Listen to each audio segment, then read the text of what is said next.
ಮೇರಮಾಚನಹಳ್ಳಿಯ ಪಂಚಾಯಿತಿಯಲ್ಲಿ ಸಂವಿಧಾನ ಜಾಗೃತಿ ಜಾಥಾ ರಥಕ್ಕೆ ಅದ್ದೂರಿ ಸ್ವಾಗತ. ಮೆರವಣಿಗೆಗೆ ಮೆರುಗು ತಂದುಕೊಟ್ಟ ಶಾಲೆಗಳ ವಿದ್ಯಾರ್ಥಿಗಳು.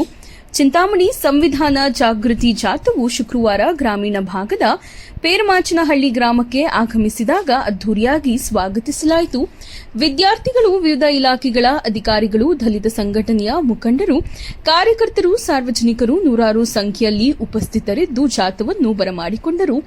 ಈ ಸಂದರ್ಭದಲ್ಲಿ ಗ್ರಾಮ ಪಂಚಾಯಿತಿ ಅಧ್ಯಕ್ಷರಾದ ಶ್ರೀನಿವಾಸ್ ಎನ್, ಉಪಾಧ್ಯಕ್ಷೆ ಅಶ್ವಥಮ್ಮ, ಗ್ರಾಮ ಪಂಚಾಯಿತಿ ಅಭಿವೃದ್ಧಿ ಅಧಿಕಾರಿ ಮಹೇಂದ್ರ ಯಾದವ್, ದಲಿತ ಮುಖಂಡರಾದ ವಿಜಯ ನರಸಿಂಹ, ಜನಾರ್ದನ್ ಸೇರಿದಂತೆ ಗ್ರಾಮ ಪಂಚಾಯಿತಿ ಸದಸ್ಯರು, ಸ್ಥಳೀಯ ಮುಖಂಡರುಗಳು, ದಲಿತ ಪರ ಸಂಘಟನೆಗಳ ಪದಾಧಿಕಾರಿಗಳು ಹಾಜರಿದ್ದರು.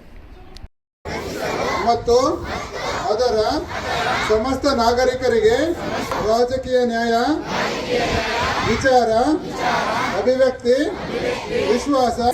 ಭಾರತ ಜನನಿಯ ತನು ಜಾತೆ, ಜಯ ಹೇ ಕರ್ನಾಟಕ ಮಾತೆ. ಜನನಿಯ ಜೋಗುಳ ವೇದದ ಘೋಷ, ಜನನಿಗೆ ಜೀವವು ನಿನ್ನಾವೇಶ. ಹಸುರಿನ ಗಿರಿಗಳ ಸಾಲೆ, ನಿನ್ನಯ ಕೊರಳಿನ ಮಾಲೆ.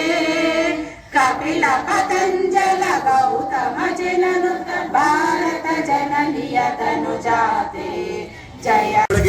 ಪ್ರಥಮ ಬಹುಮಾನ ಪಡೆಯುವಂತಾಗಬೇಕು, ಯಾವುದೇ ಒಂದು ಸ್ಪರ್ಧೆಯಲ್ಲಿ ವಿಜೇತರಾಗಬೇಕು ಅನ್ನೋದು ಮನಸ್ಸಲ್ಲಿ ನಿಮ್ಗೆ ಬರಬೇಕು.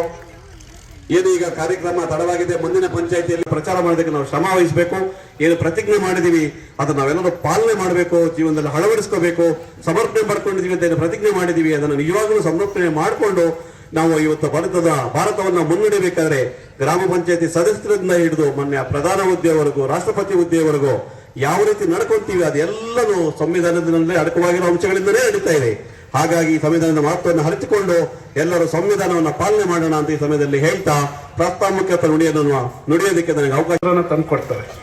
ಆ ಸ್ವತಂತ್ರ ತಂದುಕೊಟ್ಟಂತ ಸಂದರ್ಭದಲ್ಲಿ ಬ್ರಿಟಿಷರು ಏನು ಇಲ್ಲಿರ್ತಕ್ಕಂಥ ಅನೇಕ ಜಾತಿಗಳಿದಾವೆ, ಅನೇಕ ಧರ್ಮಗಳಿದೆ, ನಾನಾ ರೀತಿಯ ಭಾಷೆಗಳಿದೆ. ಇಲ್ಲಿ ಯಾವ ತರ ನೀವು ಕಾನೂನು ಸುವ್ಯವಸ್ಥೆಯನ್ನ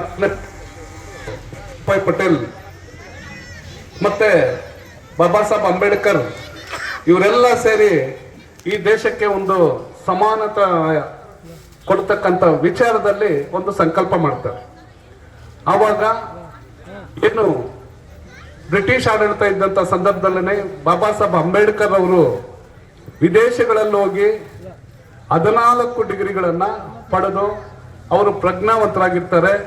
ಮತ್ತೆ ಈ ದೇಶದ ಸ್ಥಿತಿಗತಿಗಳನ್ನ